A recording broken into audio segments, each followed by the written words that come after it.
दोस्तों इस दादी की बात सुनिए, दादी क्या बोल रही है, इस वीडियो को पूरा देखिए। आपको बहुत मजा आने वाला है इस वीडियो में, देखिए पूरा।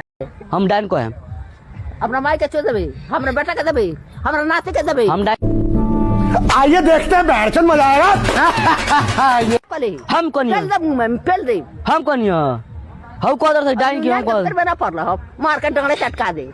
डाइन को हमरा को अदर तू हम कुछ कह दियो दाढ़ी बनाने वाला वीडियो बना वीडियो मुंह तक पियानु पकड़े यहां से जय बकरे की चला दे।